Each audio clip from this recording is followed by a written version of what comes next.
Welcome back in to the Direct Selling Accelerator podcast. My name is Sam Hind, and today I'm going to be sharing with you my 3 quick tips to increase your Facebook following.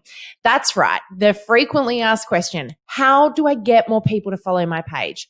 Well, I get asked this almost every single day, and it's one of those things that I know can be super frustrating, especially when you've got almost nobody on your page right now, or maybe you're starting from scratch and you're thinking, where do I even start? How do I get people on my page in the first place? Or maybe you're one of those people who's got loads of people following, but none of the right people. And you're thinking, what do I do next?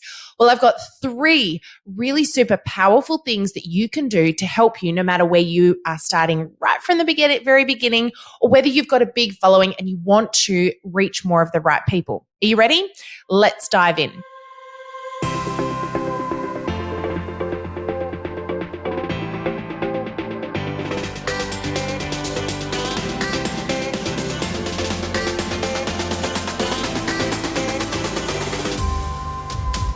Okay, so number 1. This one's a little bit of an obvious one, but so many of us don't do it because we're afraid.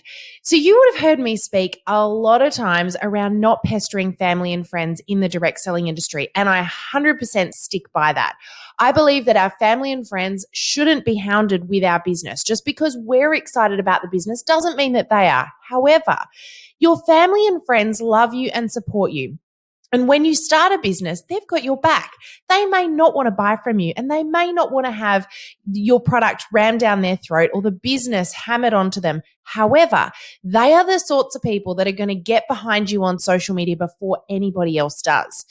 So what I mean by this is, if you put a post up on your business page, I know that this is the same for me and most of the people that do the training with me, that their family and friends are the first people to comment on or like those posts. Often they're the people that will share your post first as well.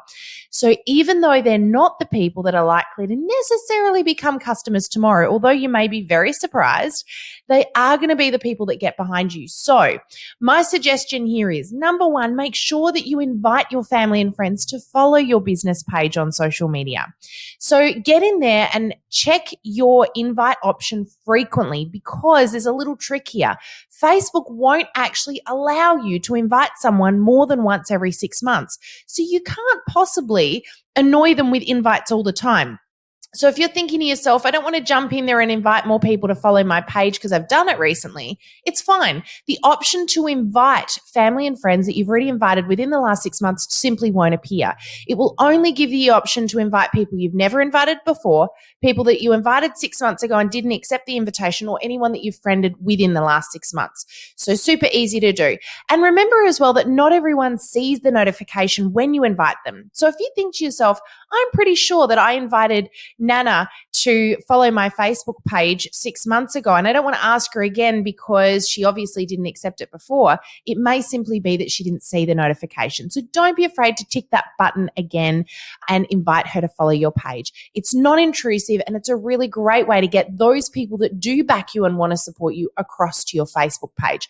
So if you haven't got in there recently, down on the right-hand side of your page, you should have an option to invite family and friends to follow your page. Get in there and do that as often as you can and get those people following you. Again, don't hound them, just give them the option, because those are the people that are likely to get behind the post that you put up. And you really want to rely on that initial traction of any post that you put up. So if you get quick likes or quick shares or quick comments on a post, it's always a good thing to get Facebook to push that post out to more people. So the more family support you can get on your page, the better in the first instance. So that's number 1. Get your family and friends to follow your business page. Definitely going to help you reach more people, because the more interaction you get on a post, the more Facebook pushes it out, the more you're likely to reach more people that are going to come and follow your page. So that's step number 1. Step number 2 is one that I really want to drill home, and that is be consistent with engaging content. Now, for me, engaging content really needs to involve the people at the other end. It needs to involve your fans and followers. So engaging content is content that involves asking questions, inviting engagement, and conversational posts. Facebook is really favoring conversational posts out there right now. In fact, conversational posts are among the most delivered content right now. So the most delivered content on social media are the posts that involve interaction. So these are the ones where you've put a post out there, someone's commented on the post, someone else has commented on that comment, and little conversations are happening below the post itself. So anything that you can spark that healthy conversation is going to be a huge leg up for you to reach more people. But there's another side to this as well I want to remind you about. It also helps you build relationships with those people that are getting interactive with your page. It really helps you to build the relationship, get to know them better, and help them get to know you. Remember that each time that they get a like on a post they've put up, or that someone comments on something that they've done, they get this little release of dopamine. This little hit of dopamine goes on in their brain. It's a little feel good when they get a like. So if you're the person that has commented back on something that someone's done, they're going to feel good. You're going to make them feel good. So when you put a post up and someone comments on your post, make sure you interact back with them, like their comment, encourage them, and then interact back with them and create little conversations. Now, the reason this is my point too is because this is where people go really, really wrong. And this is the bit I want to drill home. Consistency here is absolutely key to getting more people to following your page. It's really easy to fall a little bit flat and get a little bit deterred when we put up a question post or an engaging post and nothing happens. We hear crickets chirping. Then you do it again, maybe a week later, and you ask another question and still nothing happens. So you stop doing it. I had someone contacted me last week and she said, Sam, I know that in your course you tell us that we need to put up question posts every now and again to help us interact with our audience, but also to learn from them. And she said, but I keep doing it and no one's commenting. I said, well, how often are you doing it and how many times have you done it? You say you keep doing it, but how many times have you done it? And she said, I've done it 3 times now and I've only had 1 comment. And my answer to her was, 1 comment is awesome. That's 1 person that's interacted with you. It's an opportunity to build on that. Do you know the first time that we started this technique was probably 3 years ago, right around the time that Facebook pushed out their agenda to really encourage conversation on Facebook. It was right around that time that there was the big Cambridge Analytica scandal, and Mark Zuckerberg came out and he said, we are putting in a huge effort right now to rebuild the trust in Facebook. And as part of that, we're really encouraging conversation on Facebook itself. So we want people to be engaging and interacting with their fans and followers. And he said, as part of that, we are going to favor posts that create and ignite this conversation. So that was the time when we went, right, what can we be actively doing to be utilizing this? And so we started making it a part of our every week content to put questions up. Now, the first few times we did this, we had very little interaction. And it's very easy to get deterred by that. We sort of thought, it's not really working. But guess what? About a week or 2 into it, after we'd done 3 or 4 of these question posts, we started to get a couple of interactions. So what did we do? We responded. Those couple of people that responded to our question, we started to have little conversations with them. Facebook pushed our posts out to more people. Then the next time we put a question post up, we got a few more responses and comments. We kept interacting back with them. We kept creating that conversation below the post. And now when we put up one of those questions, we will get anything from 50 to 200 comments on a post. Sometimes it's more, sometimes it's less, but that's okay. It's all about consistency. And what you will eventually learn is which type of questions, which type of comments, which type of conversations do your audience mostly want to have. I know that there's certain things I can say and do that my audience love to really interact with. And then other things that kind of flatline. That's okay. But consistency is key. Don't give up. Keep doing it, because interaction is what's going to push your posts out to more people. It's going to get more of the right people following you and paying attention to you. And it's also going to help your audience share your content as well once they kind of know who's going to love this stuff more. And you're going to learn a lot about that. So that's the first 2. The first one is rely on family, friends to help you get that initial following on your page and then to push your posts out to more people. Number 2 is be consistent with engaging content. And you ready for number 3? Number 3 is a good one. Now, if you were at home and you were trying to get your business rolling. And let's just say you've got your at-home business, you're indirect selling, and internet's not an option. Would you sit inside of your house, never leaving your house, and expect that all of your customers are just going to organically come to you without you doing anything to get that to happen? Of course not. You'd get out and you would either door knock, or you might be someone who runs parties and events. You'd get out and you'd run those parties and events.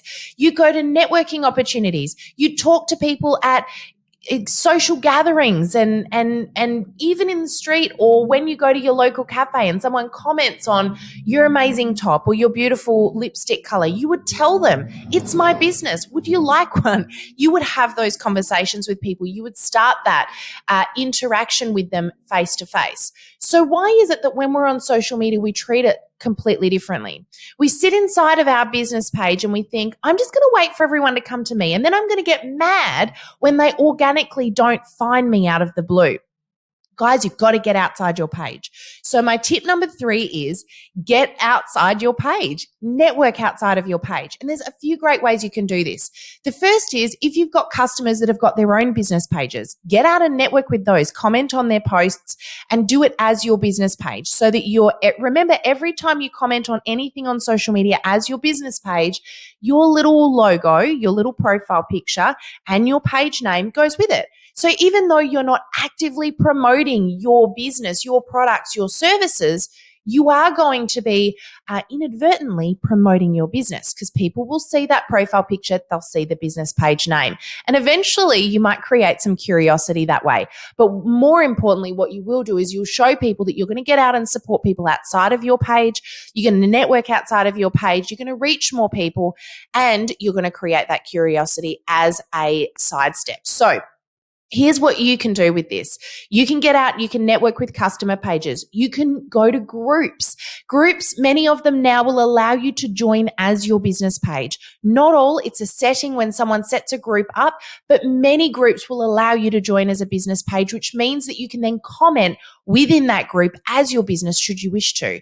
So that's another option. Get out there and join some groups where you know your ideal customers may be hanging out. It might be groups that are a common interest. It could be a group where you know your ideal customer is likely to be going to ask questions about particular challenges in their world.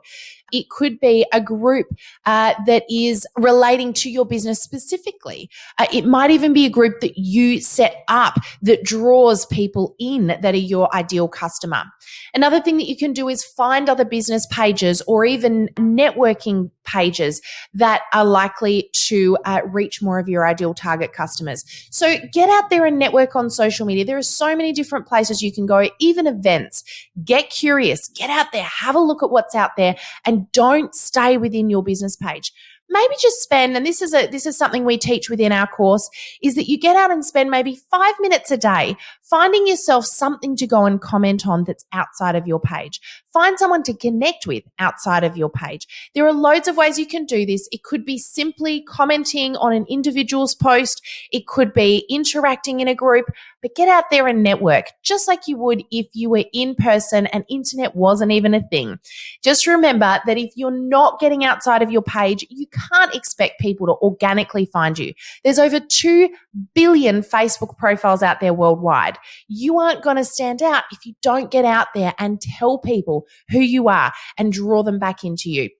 So although being inside of your page and creating an incredible page is powerful, no one's going to know about it if you don't draw them in.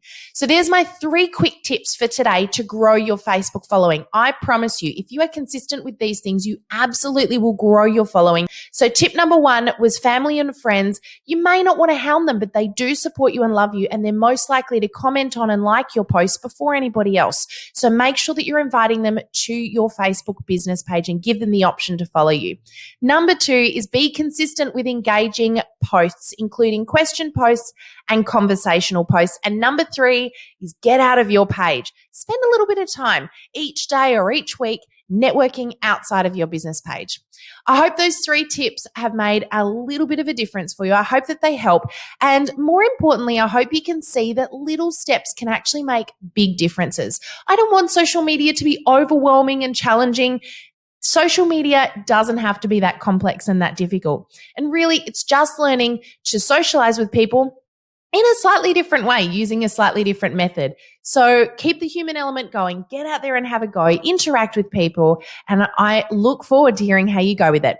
We'll see you again on the podcast next week. Have an amazing one. God bless and bye for now.